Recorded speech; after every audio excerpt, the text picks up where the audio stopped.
excited for this vlog because in this vlog we're going to be reading the Cruel Prince trilogy by Holly Black. I don't know too much about this trilogy other than that it's about fairies and it's a YA romantasy with an enemies to lovers dynamic, and honestly that's really all you have to tell me. This first book, The Cruel Prince, follows Jude, who's a human girl taken to go live in the high court of fairy, and she wants desperately to belong there even though most of the fairies hate humans, including the young prince. So in order for her to win a spot at court, she has to defy the young prince and face the consequences. I'm going to go ahead and dive into this first book today, and I will check back in with you when I've got some thoughts.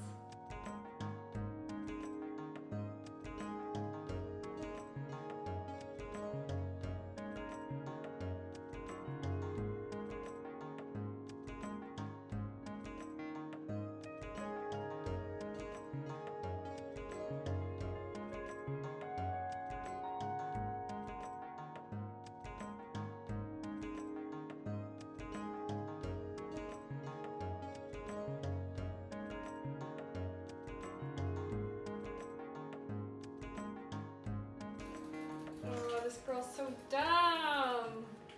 Where did you say the book is dumb? No, the book is good, but this girl is like 16 and she made a bargain with a fairy that... Oh no! Yeah. I know that doesn't sound good. It is not.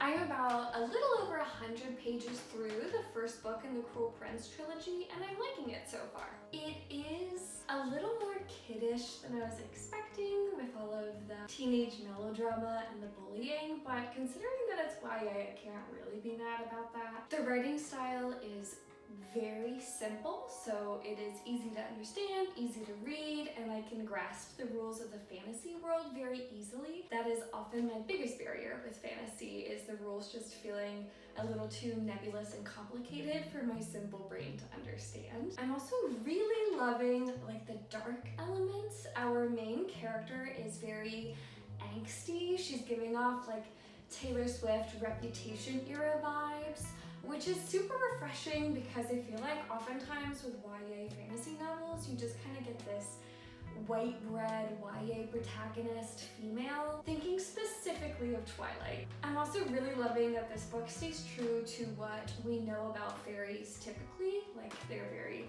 cunning and cruel, kind of wicked. They love to make bargains and twist things to fit their whims. I love a fairy story where they're not just like little Tinkerbells. I love that too, but I also really love reading about kind of the dark, cruel fairy. And I am also excited to see the romance plot start. That hasn't really happened yet, so I'm hoping that we'll get at least a taste of that in this first book. But for now, I am off to the gym where I will continue to read this a little bit, and I will check in with you later.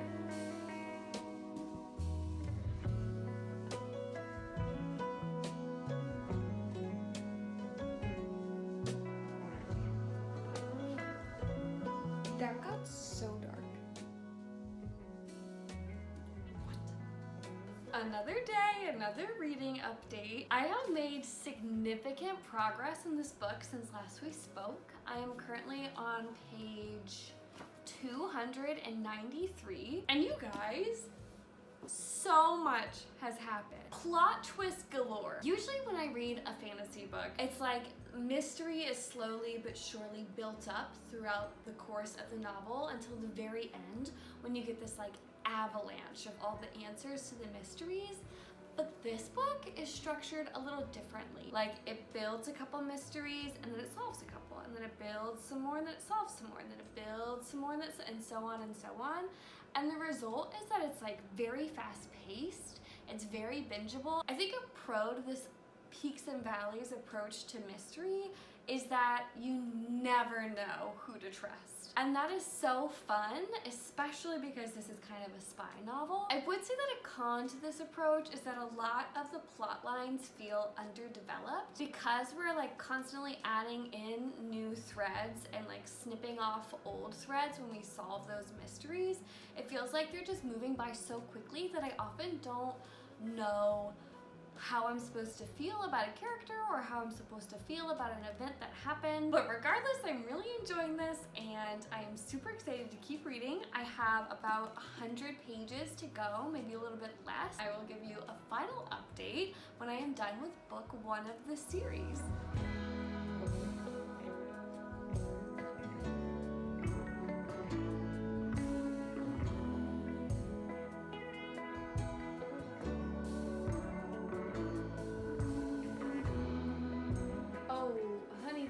Bad plan. That makes no sense. Oh my god, she's dumb. That took a turn.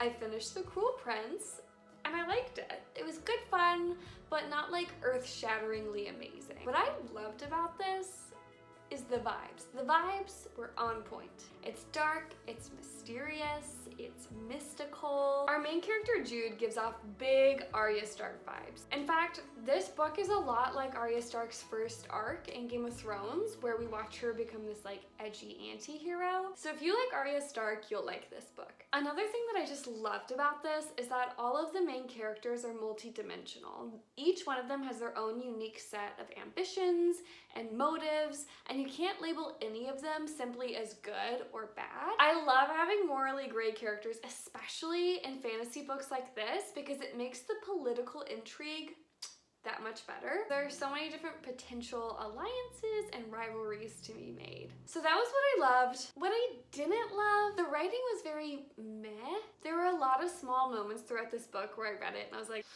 I feel like a high schooler could have written this. There's just very basic sentences and very cheesy YA writing that honestly almost verged on cringe. And while the book was good fun, there was no like deep message or moral or meaning behind it. So it's definitely more of a popcorn read.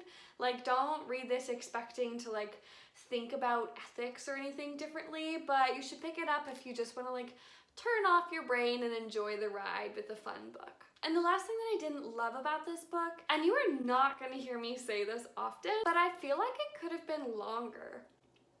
We're just introduced to so many different plot lines and so many different characters, and we didn't really dive into any of them as much as I would have liked. But I do understand that this is a series, and so I'm hopeful that we can dive more into these stories and these characters in book 2. And speaking of book 2, I'm gonna start that this evening. It is Friday night. I have a couple errands to run, but when I am back home, I am gonna get to reading.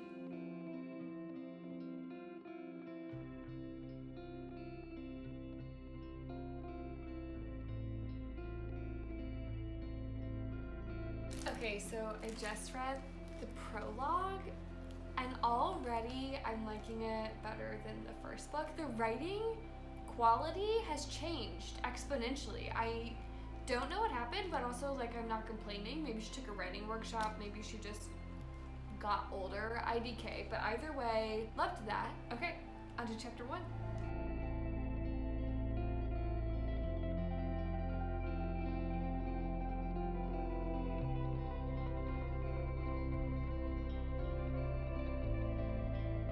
Good morning! Happy Saturday! So as you saw yesterday, I began The Wicked King, which is the second book in the Cruel Prince trilogy, and I am loving it so far. There has been a good bit of political intrigue, there has been some setup in the enemies to lovers dynamic. There's still very much enemies, but there's a little bit of sparks, a little spice, a little chemistry thrown in there to keep things fun and fresh. And we're still following Jude as she's becoming more and more this kind of like villainous woman, this kind of anti-hero. So I am looking forward to diving more into this today. Admittedly, I'm not totally sure how much reading I'm going to get done because I'm actually going to go to the gym in a moment and then I'm going to go on a picnic with some friends. So I will just give you an update whenever I've made some good progress in this book and have some more thoughts to share.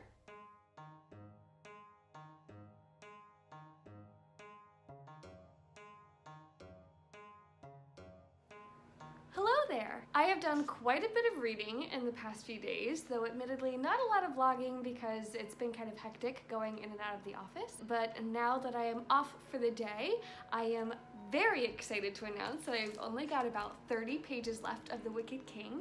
So I am going to grab my mug of tea. Today we've got an apple cider tea in here, and I'm gonna polish off the remaining few chapters of The Wicked King, and I will let you know my thoughts when I'm done. Holy shit. Oh no.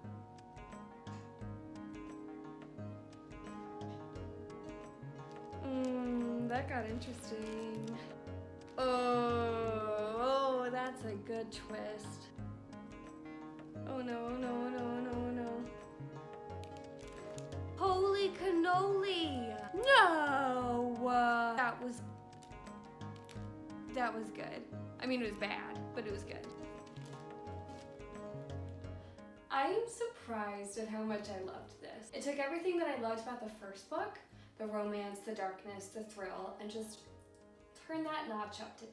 The romance plotline in this is a slow burn, and it's also as twisted as the characters are, which makes it really fun to follow. I'm not really sure whether or not I root for them to get together, but I am always excited to see them interact on the page. This book is dark, but it's not depressing. It has a lot of heavy topics like suicidal ideation, physical and sexual abuse, trauma, but it's just so fast-paced and full of thrills that you don't have time to wallow in those feels. The characters in this book are morally gray at best and truly wicked at worst. They force you to think about morality and ethics in grayscale rather than black and white. These characters are not good people. They are bad people that do bad things to their enemies and also bad things to each other. But yet, you can also almost always see that those bad actions were done out of good intentions, or at the very least relatable intentions, and so you still want to root for them and you still like them. Don't get me wrong, this is not a perfect book. Jude's characterization is pretty uneven. She's like a master political strategist sometimes and then a complete dolt at other times. And Carden's character feels pretty oversimplified, like he's just your average, I'm a bad guy, but I had a bad past, so you're gonna love me anyway kind of character. And like, I was hoping to get a little bit more from him in this book that we didn't. But overall, it was a fun, fast read, full of thrills, with a killer ending, which has made me so excited to dive into the last one of the trilogy, The Queen of Nothing.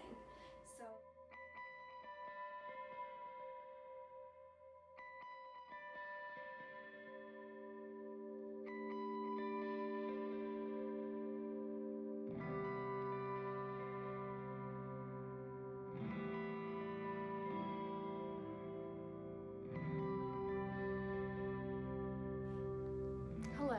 It is like a week later and I am finally 2/3 of the way through. And I gotta tell you, it's just not doing it for me. Maybe I'm just burnt out on this universe, but it just kind of feels stale in comparison to the first two. For one thing, she keeps repeating information over and over and over again, and this is a critique that I saw in Goodreads reviews of the other two books, but to be honest, I didn't really notice it that much in the other two books, but in this one I know exactly what people are talking about. And also, like, the romance plotline, I don't buy it. Like, I want it to happen, but it's feeling like the way it's developing, no spoilers, but the way it's developing is feeling like very abrupt and honestly completely out of character for the two. I can tell that Holly Black knew this was gonna be the last one in the trilogy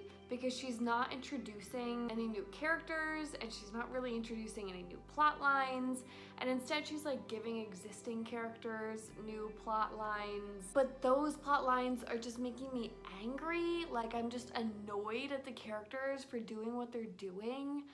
And then every time I pick up this book, I just feel annoyed at the fact that she's repeating things, and annoyed at the fact that these plot lines feel contrived, and annoyed at the fact that, like, the magic just feels kind of gone.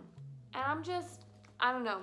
Me and her, we're not vibing right now. But I'm gonna continue on. I have just under 100 pages left, so I'm gonna listen to it while I take a walk after work, because when I'm feeling stuck with a book, I like to listen to the audiobook version because it goes by faster. So that's what we're gonna do with this one. It is unfortunate that the audiobook is like dog shit. Like it's so bad. Okay, that's mean. I'm just being mean at this point. It's not bad, but the voices are really annoying me. But nevertheless, I'm just gonna trudge on because I'm not gonna enjoy it if I read it in print, and I'm not gonna enjoy it if I listen to it on audiobook, so I may as well just listen to it on audiobook so that it goes by a little bit faster. Can you tell that I'm not vibing with this? Okay, I will check in with you later. Goodbye. Hello there. This reading wrap up is brought to you by my lunchtime walk. It is gorgeous outside, so I'm getting in my steps. What can I say about this book that I didn't say to you last time? Because last time I talked to you, honestly, like, everything still holds true. It was not for me. Me and her just did not vibe. I was ultimately just pretty unimpressed with how the series wrapped up. And I'm trying to give Holly Black a little bit of grace, because I know that series are really hard to wrap up, and that ultimately you're gonna leave a lot of your readers unimpressed. And I don't want to do that to her, but at the same time, like, I can't help how I feel about this series. And the more I blabber on about it, honestly, just the more mean things I'm gonna say. So let me try and think of some positive things. There were some interesting twists. I thought a lot of them were stupid, or I could, like, see them coming, which wasn't the case with the second book at all, so that's why this third one also fell a little flat. But some of them I didn't see coming. There was, like, one really big twist, and I was like, oh, interesting, okay. But then how that got resolved was, like, very predictable. I'm trying to say nice things, Adelaide. Another thing that I liked is that it's, like, a very feminist book and a very feminist series, and I think that that's important for young adult readers to read. And honestly, that's the crux of it. Honestly, like, if you really like YA fantasy, you'll probably really like this series.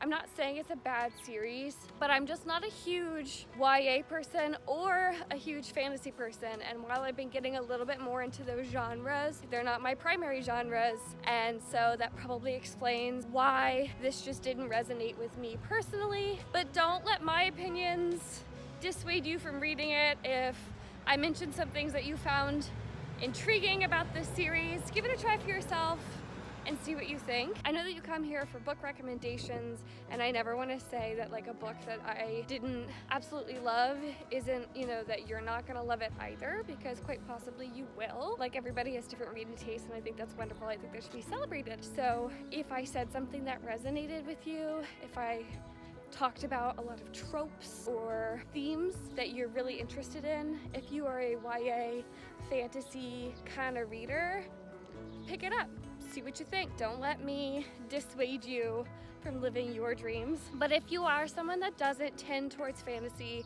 if you're someone that doesn't tend towards YA, if you're somebody that, like, loves a hard magic system or gorgeous writing, like, this is not gonna be it for you.